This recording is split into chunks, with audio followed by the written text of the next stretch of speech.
All right, guys. I get a lot of emails. I get a lot of, don't we all? Don't we all? When is it going to end? Everybody uses social media today and, texting, but you still get emails. And I get a lot of emails about my book from my website or from, Facebook and now from YouTube or from my Substack. Sci-Fi guy came from Substack and now we're on YouTube and I'm still getting some messages. I thought I'd take the time to really just go over a couple basic questions. I want to do, more of a extended, more enhanced sort of Q&A, but I figured I'd start us off. Why not, right? You got to start while the getting's good and at the beginning. And so I took a couple of these emails. I'm looking over them now. Great questions, guys. Really great questions. This is from Tom L, from Don S, and from Dan S. So I guess it's sort of like Section 31. They're undercover. Logic was impeccable, Captain. They got their fake IDs, or they don't want to give the full name. All right, first question. This is from Tom L, and basically start at the beginning, right? How did you get the idea for your book? Well, it's pretty easy. It pretty much was just listening to Howard Stern. That's right.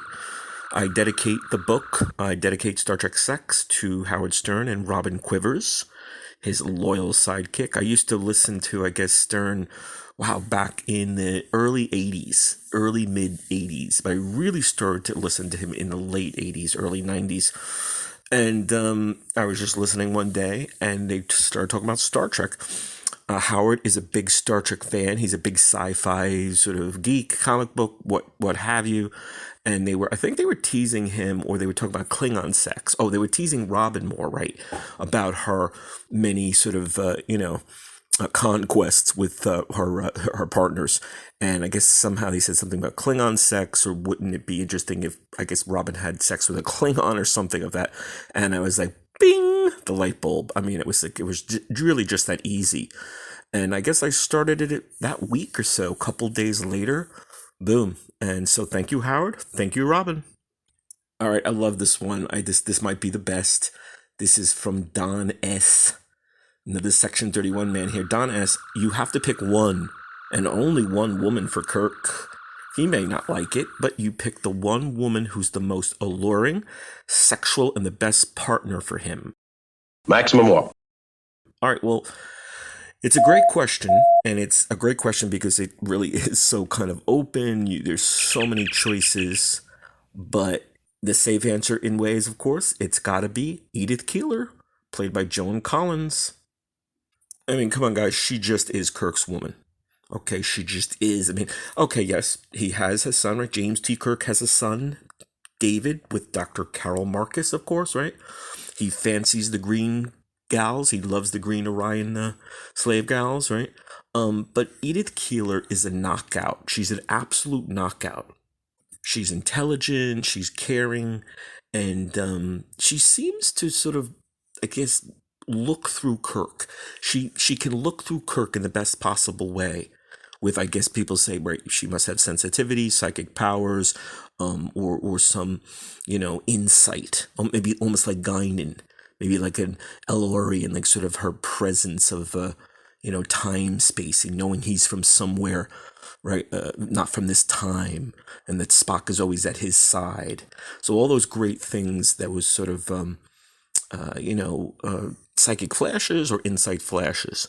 And she kind of brings him down to earth, right? She's what he needs, I guess, what a dedicated space explorer like Captain Kirk really needs when it's all said and done, right? He needs solid footing. They need that stability. They're flying around the cosmos and they need someone to kind of bring them down to earth. Okay, and the last question is from Dan S. Dan S. asks, will you do a follow-up book? Say Next Generation era, or say even the movies, right?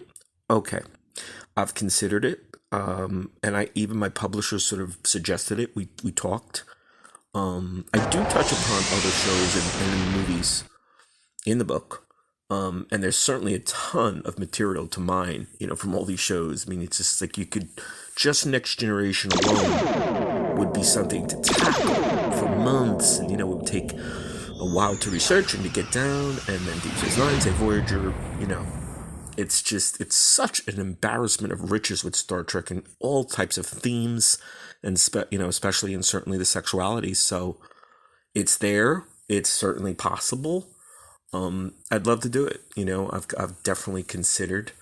We'll see. Certainly, even the movies. You have how many original series movies, Next Generation era. So there you have it. It's possible. We'll see. So thanks for these questions. I want to do more. I figure, kind of, 1, 2, 3 episodes, sort of dole them out when I get some good ones. I'm always getting them. These were the best that I got from this batch. Thanks for listening. Thanks for subscribing. If you have not, please subscribe. And we'll see you soon.